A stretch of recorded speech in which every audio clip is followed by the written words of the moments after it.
Jembatan TV, Jembatan Hati.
Telah memberikan arahan untuk pelaksanaan memfasilitasi Bapak Ibu Direktur dan Deputi memang tidak mudah untuk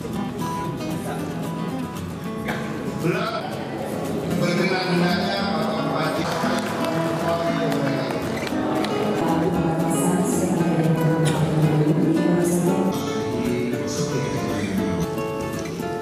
Bapak-bapak dan Ibu para narasumber, diantaranya Bapak Dr. Andes, Kementerian Dalam Negeri, terima kasih Bapak Dirjen dapat hadir di Kabupaten Karimun.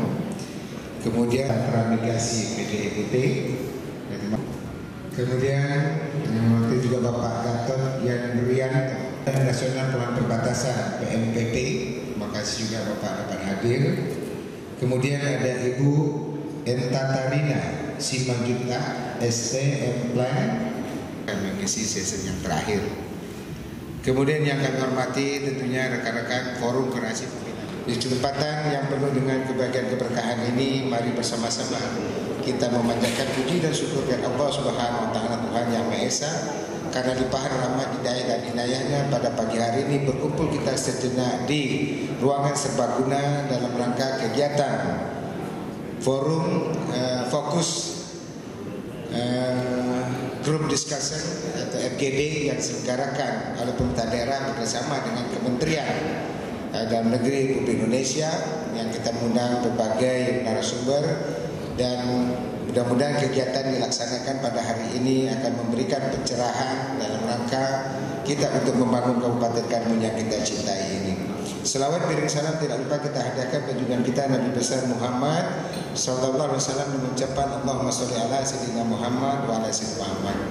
Bapak Dirjen, Bapak dan Ibu dari kementerian lainnya yang dapat marwah bangsa terpelihara. Jadi terima kasih tentunya kembali kami ucapkan kepada Bapak Ibu para narasumber, baik itu sebagai dirjen maupun sebagai direktur dan juga asisten deputi, dan nanti juga dari Kasubdit Kementerian PPR yang dapat hadir di acara fokus grup diskusi kita pada hari ini untuk di Kabupaten Karimun. Untuk lebih lanjut tentunya kami akan coba memaparkan tentang Kabupaten Karimun yang mungkin secara tersurat kami sudah menyampaikan kepada bapak-bapak dari berbagai kelembagaan dan kementerian, namun tidak ada salahnya pada kesempatan yang berbagai ini kami coba menyampaikan secara ringkas tentang Kabupaten Karimun. Kata orang Melayu, tak kenal maka tak sayang. Kalau ada sayang, ada rasa suka, ada rasa cinta.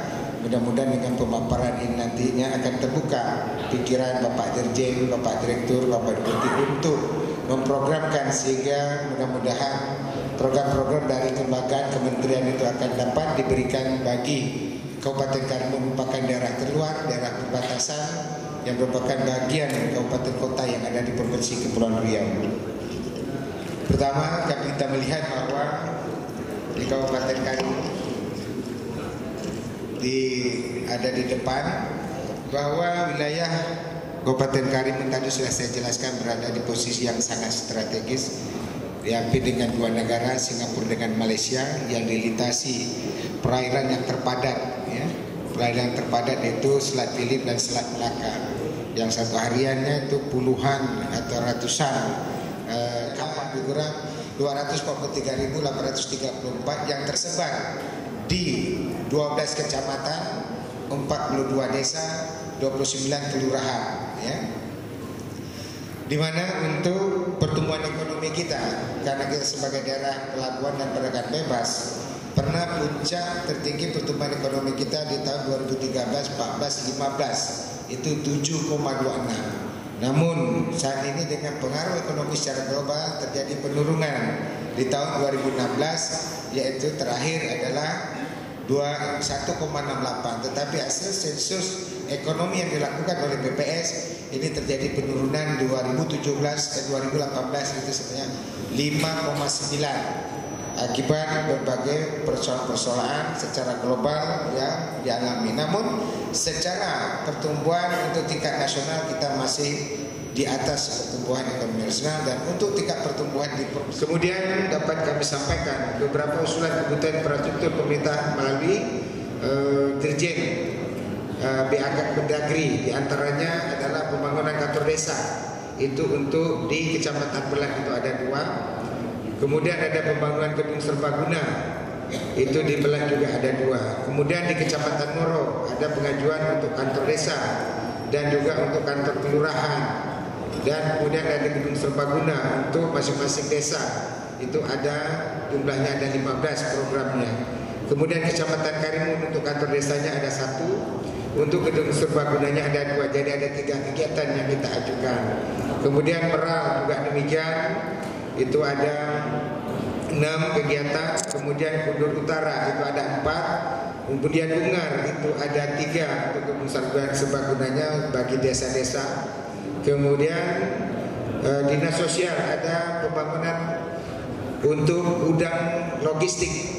Ya, kita memang tidak merupakan daerah rawan bencana, tapi kita memerlukan juga gudang logistik untuk menghadapi bencana. Yang ada di sini adalah banjir, kebakaran. Ya, kalau namanya gempa, alhamdulillah tidak ada terjadi tempat kita karena gempa adalah kiriman, tapi tidak membuat sampai tempat kita ini ya terjadi yang seperti berbagai teman-teman kita, saudara-saudara kita di daerah lainnya. Dan kita juga bersyukur dengan banyak pulau ini juga menghindarkan terjadinya gempa yang membuat susulan tsunami di Kabupaten Karimun. Jadi untuk di kementerian atau di Kementerian Dalam Negeri melalui Dirjen Bina Administrasi untuk di daerah ini itu ada 37 kegiatan yang kami ajukan di tahun 2019. Ini yang saya katakan tadi, sebagai daerah yang strategis memiliki akses kemana-mana di tempat kita ini, alhamdulillah ya, dengan akses inilah menjadi pertumbuhan ekonomi itu berjalan dengan baik. Kemudian perkembangan dan realisasi prestasi Kabupaten Karimun per 2017 itu DZ yang ada di Kabupaten Karimun. Daftar investasi dari yang strategis yang saya katakan tadi, PT Sepong, PT Karimun Subang Spiat, PT Oil Tanking, PT Grace Marine, PT Karimun Power Plant, dan juga ada perusahaan-perusahaan lain. Dan perlu kami maklumkan bahwa listrik mungkin gangguan. Sebenarnya listrik di Kabupaten Karimun, Mbak Dirjen, Bu Direktur ya, bahwa kita sudah surplus untuk PLN kita itu ada lebih kurang 12 mega. Bahkan nanti 2019 akan dibangun lagi lebih kurang 17. Mungkin akan terjadi surplus untuk PLN itu lebih kurang hampir 25 sampai 27 mega kebutuhan listrik kita. Kemudian kita memiliki listrik swasta. Ada listrik kita terbagi 3 zona. Zona 1 itu daerah industri ini dibangun oleh PT Soma Daya dengan listriknya 2 kali 25 mega, yaitu kawasan-kawasan industri ini mereka yang akan supply. Tapi sedang berproses. Ini masuk tahun kedua dan mudah-mudahan tahun 3 akan dapat terrealisasi. Kemudian di kawasan zona 2 ada Karimun Power Plant yang saat ini ada 7,5 mega. Kemudian zona 3 adalah PLN. Jadi yang menjadi persoalan sekarang masalah listrik karena sudah dibagi zona, sementara kawasan zona 1, zona 2 yang dibangun oleh swasta karena sudah ada kesepakatan bahwa zona 1, zona 2 ada yang harus dialiri listrik swasta. Yang menjadi persoalan adalah masyarakat tempatan yang berada di kawasan ini yang mereka sampai hari ini belum bisa menikmati listrik karena tidak bisa masuk PLN karena kawasan sudah dibagi, sementara pihak swasta baru bisa menyiapkan tapi belum bisa membangun jaringan. Ini yang sedang kami hadapi, problem ini kita sedang menyurati agar bagaimana bisa ada titik temu antara swasta dengan PLN sehingga untuk masyarakat bisa teraliri listrik ini untuk menikmati. Khususnya yang jadi persoalan lagi adalah para developer yang membangun rumah saat ini lebih dari 2.000 rumah yang sudah terbangun tetapi kesulitan untuk mendapatkan pasokan listrik karena tersangkut dengan zonasi yang sudah ditetapkan oleh pemerintah. Kemudian kita lihat Pulau Karimun yang saya katakan 197 tadi, sepertiga wilayah FTZ ini sudah habis, sudah terpetanisasikan ini untuk kawasan-kawasan tertentu. Jadi untuk daerah pesisir ini memang sulit lagi untuk kita dapatkan karena sudah terplotting untuk perusahaan-perusahaan yang ada. Dan kita di sini samping pemerintah daerah kita ada badan kuasaan kawasan, yaitulah yang membuat FTZ, tetapi berbeda dengan Kota Batam. Kota Batam ada otorita, badan kuasaan kawasan otorita. Kita ada badan kuasaan kawasan, ketua dewan kawasan dan gubernur, wakil ketua dewan kawasan adalah bupati, ketua badan kuasaannya adalah dari unsur yang tertentu yang diangkat, yang ditunjuk oleh gubernur melalui kementerian, koordinator bidang ekonomi. Namun di sini tidak terjadi tumpang tindih kewenangan karena segala perizinan tetap berada di pemerintah daerah. Mereka hanya memfasilitasi, mereka memberikan rekomendasi, tetapi izin-izinnya tetap berada di pemerintah daerah. Yang sebagian besar izin tersebut sudah saya delegasikan dengan Perbuk untuk ditangani oleh Badan Penanaman Modal dan Perizinan Terpadu Satu Pintu. Dan sekarang kita sudah online sistem pelayanan, sudah ada 5 perizinan sedang diproses, akan mencapai 13 perizinan yang akan mendapatkan secara online. Dan juga ada inovasi-inovasi baru yang dilakukan kita dalam sistem pelayanan ini. Ada pelayanan yang secara mandiri dan kita turun ke pulau-pulau itu dengan produk tertentu untuk menjemput bagi masyarakat untuk mendapatkan pelayanan. Alhamdulillah kita sudah mendapatkan ISO ya dari Badan Pelayanan Perizinan Terpadu Satu Pintu, dan kita juga memiliki inovasi yang cukup baik dalam untuk pengembangan investasi di Kabupaten Karimun. Kemudian di samping kita sebagai kawasan pelabuhan dan perdagangan bebas, kita juga sedang mempersiapkan tata ruang wilayah kita untuk 9 kawasan ekonomi khusus. Karena sedang trennya sekarang tidak lagi kawasan perdagangan bebas FTZ, tapi sudah ada suatu kawasan namanya ekonomi khusus. Dari 9 yang kita persiapkan dalam tata ruang wilayah kita yang mencantol juga dengan tata wilayah provinsi, baru Pulau Asam yang kita ajukan ke Presiden. Namun sampai hari ini sedang berproses di Kementerian Lingkungan Hidup untuk masalah pengalihan masalah hutan. Status hutan sedang berproses. Namun sudah makan waktu 3 tahun. Ini 3 perusahaan, satu ada perusahaan dari Singapura, 2 perusahaan lokal yang merupakan akan menjadi satu kawasan industri. Di sini akan reklamasi, ini melebihi dari 600 hektar. Investornya sudah ada, semua sudah ada, izinnya yang sekarang masih mengalami hambatan. Padahal dijanjikan untuk program-program seperti ini percepatan dalam rangka mendorong investasi sudah dijanjikan Pak Presiden. Tetapi memang surat gampang masuk, tapi izin yang susah keluarnya. Ini menjadi kendala. Ini yang juga tidak hanya masalah itu, masalah ekonomi lainnya. Kemudian kita lanjutkan lagi. Ini yang saya katakan, Bandar Baru Karimun Waterfront City, ini yang untuk sementara ini akan dipindahkan pelabuhan yang Bapak Ibu naik nanti ini. Itu adalah pelabuhan internasional, pelabuhan domestik, dan di sebelahnya ada pelabuhan bongkar muat. Ya memang situ sangat padat, sangat kredit. Kalau jam pagi tadi mungkin Bapak Ibu sampai, kapal tidak bisa langsung merapat, pasti akan 20 menit berapung-apung untuk antri. Karena hanya ada 2 pelabuhan, satu untuk domestik, satu lagi untuk naik internasional. Oleh karena itu ada pengembang yang akan memindahkan pelabuhan ini bekerjasama dengan Pelindo, yaitu pelabuhan yang sekarang ke kawasan ini. Di sini ada pelabuhannya, ada mallnya, ada hotelnya, dan sepanjangnya akan bangun resort dan juga destinasi wisata yang saat ini sedang dalam proses perencanaan pematangan daripada lahan. Perizinannya sudah didapatkan, dan mudah-mudahan harusnya bulan Maret ini sudah groundbreakingnya, tetapi tertunda karena masalah konstruk tanahnya yang melalui penimbunan ini mengalami penurunan. Diperkirakan bulan Juli yang akan datang akan mulai dibangun kawasan ini. Kemudian kawasan tradisi nasional lainnya yang sudah saya jelaskan tadi. Kemudian masuk next, permasalahan yang dihadapi. Permasalahan yang dihadapi adalah sejak ditetapkan sebagai kawasan perdagangan bebas dan pelabuhan bebas Kabupaten Karimun, sampai saat ini belum memiliki pelabuhan bebas yang mampu menampung kapal-kapal bertonase lebih dari 1.000. Padahal kita ini ada pelabuhan yang di pelabuhan kita yang Bapak Ibu tadi di kota. Ini tidak mungkin lagi, sementara kita sudah membangun satu pelabuhan di Parit Rampak, namun ya perizinannya masih terhambat di Kementerian Perhubungan. Saya sudah ketemu Pak Menteri, sedang diproses untuk dapat melakukan perizinan ini, sehingga ini tidak mungkin lagi berada di kota. Kita sudah bangun, dan tahun ini dari provinsi membantu untuk penambahan pengembangan pelabuhan ini. Itu yang pertama. Kemudian ada pembangunan pelabuhan yang dibiayai dari APBN di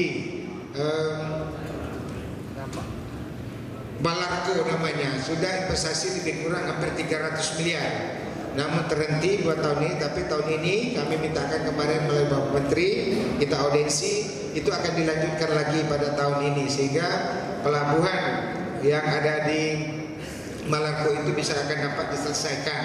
Ini adalah salah satu masalah tentang kepelabuhanan, karena memang dengan pelabuhan yang seperti saat ini membuat kapal antri. Kalau kapal antri tentu menimbulkan high cost terhadap barang. Yang menderita adalah masyarakat sebagai konsumernya. Sementara untuk para distributor, dia akan menyesuaikan harga yang mereka keluarkan biaya operasional dengan biaya penjualan. Tetap yang akan mendampaknya adalah dari masyarakat itu sendiri. Kemudian tentang lokasi pelabuhan umum dan pelabuhan kargo yang saya jelaskan tadi, itu yang masalah kedua. Yang ketiga adalah masalah bandara. Kemarin juga kita sudah sampaikan bahwa apabila dikembangkan kawasan pelabuhan perdagangan bebas dan kawasan waterfront city, itu akan menyedot orang untuk datang. Makanya kita hanya memiliki bandara yang runway-nya hanya 1.400. Padahal kita butuh sampai dengan 1.800 atau 2.000, sehingga ATR dan jenis Boeing akan turun. Ini akan lebih memudahkan Bapak Ibu dari Jakarta tidak perlu transit dari Batam, akan langsung direct ke Karimun. Ini akan menghemat waktu, biaya. Namun sampai hari ini memang memerlukan investasi yang besar. APBD kita tidak akan mampu kecuali melalui APBN. Oleh karena itu biasanya kalau ada kunjungan-kunjungan Bapak Presiden, hal-hal yang seperti ini, pembangunan infrastruktur, lalu beliau akan mendapat perhatian.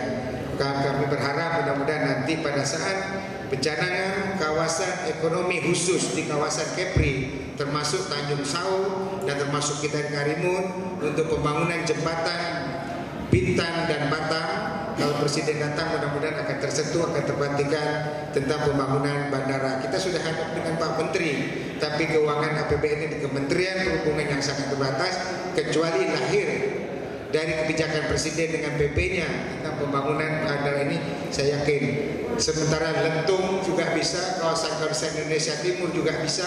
Kenapa? Satu lagi adalah SMI, ya yang sudah dilakukan. SMI ini terbatas hanya 1 periode masa kepemimpinan, jadi ini sangat memberatkan daerah. Makanya kita lebih memilih kepada KBU itu. Kemudian yang lainnya pembangunan peralatan kerja kita juga sudah kementerian, namun di sini memang belum kita dapatkan yang terbatas anggaran di kementerian. Saya kira yang lain-lain mungkin nanti dalam diskusi akan dapat lebih dikembangkan lagi. Namun kita juga sudah memiliki berbagai ide untuk pengembangan kawasan wisata dan kawasan-kawasan lainnya. Seperti untuk ekowisata, yaitu untuk Gunung Jantan, itu sudah kita tawarkan juga. Itu nilainya lebih kurang hampir 40 miliar.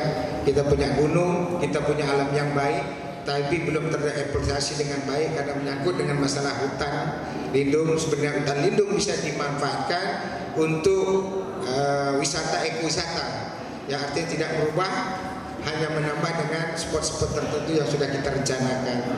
Kemudian untuk wisata religius dan juga ada wisata agrowisata, yaitu untuk Pulau Buru. Itu kita punya sumber air panas, tetapi bukan di dataran tinggi, tapi di pesisir laut. Jaraknya lebih kurang 200 meter dari pinggir pantai, tetapi di daratnya ada sumber air panas yang saat ini sedang kita garap.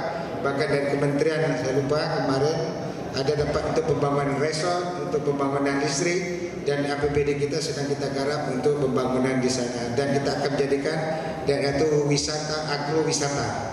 Sementara untuk gunung kita jadikan ekowisata. Inilah salah satu program-program kami ke depan yang perlu kami paparkan kesempatan ini. Selanjutnya kami mohon masukan, saran, tanggapan, khususnya dari Bapak Dirjen, dari Ibu Direktur, dan Bapak Putih nantinya dalam forum yang lakukan fokus grup diskursus kita pada siang hari ini. Sekali lagi saya ucapkan terima kasih, dan kita harapkan nanti diskusi ini akan memberikan berbagai hal yang akan menjadi masukan. Salah satu yang mungkin sebagai bahan masukan, daerah kita daerah perbatasan, daerah terluar yang dulunya faktor ekonomi ini dipengaruhi oleh dengan impor barang-barang dari luar yang lebih mudah masuk ke kita, tapi kebijakan dari Kementerian Keuangan dan rangka peningkatan pendapatan negara sehingga terjadi penyetopan untuk impor barang-barang tertentu yang berisiko, sehingga tidak masuk lagi barang-barang dari luar. Contoh, kalau beras dari luar itu lebih murah. Beras dari luar biasanya tempat kita 8.500 sampai 9.000. Beras dari Jakarta sampai ke pulau-pulau bisa mencapai 14.000. Bayangkan. Ya, tinggal regulasinya yang sebenarnya dibenahi, bukan penyetopan yang dilakukan seperti kita sudah menyurati, kita sudah sampaikan, tetapi memang itulah kebijakan secara nasional sehingga ini tidak bisa dapat kami lakukan. Ya, kalau seperti dulu Bu, Bapak, Pak Dirjen, ya sebenarnya kalau Ibu Menteri minta, kita ingin sampaikan seperti itu. Batam diberikan kota, tapi kota Batam tidak bisa masuk ke tempat kita. Kota yang diberikan Batam tidak bisa diperbesar sehingga bisa mensuplai ke kita. Kalau kita mau mengurus, kita harus ke pusat. Yang saya katakan tadi, masuk suratnya gampang, keluar surat izinnya yang susah. Itu jadi persoalan. Ya, jadi inilah mudah-mudahan Bapak dapat bawa nanti permasalahan ini. Rapat terbatas di kementerian, mungkin Bapak selaku Dirjen, sehingga Kementerian Dalam Negeri, keluhan-keluhan daerah ini akan dapat disampaikan. Ya, kami desa-desa, untung aja masih ada raskin juga yang dibatasi. Sebenarnya dengan raskin yang dibatasi juga menjadi malapetaka bagi desa. Kenapa? Tak semua orang dapat. Karena tak dapat, desa ini marah. Desa ini marah, RT itu problem.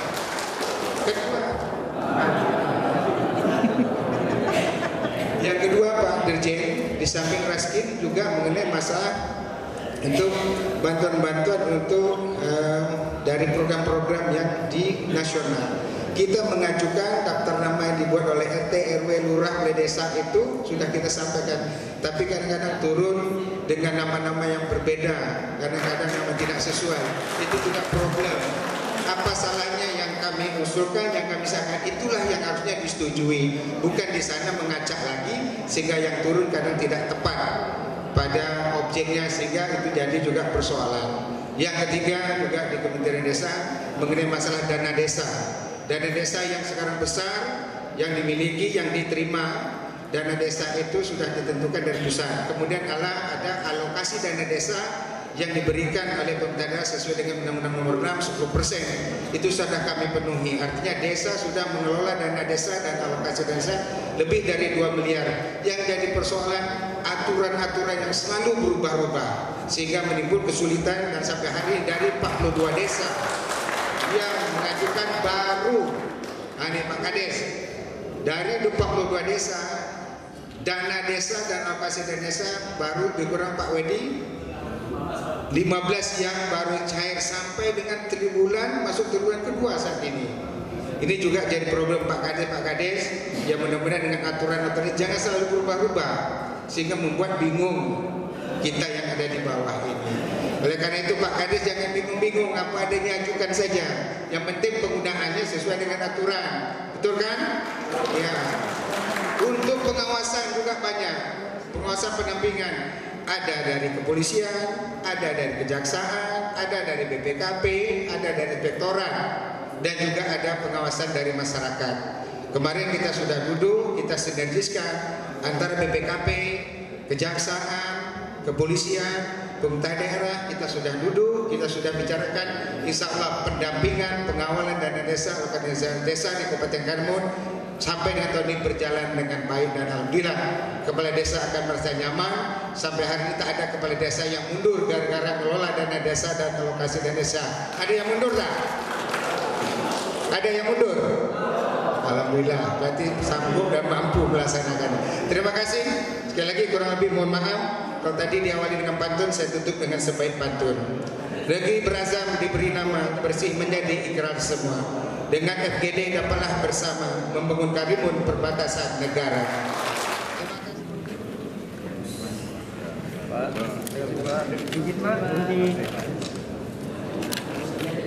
Pak,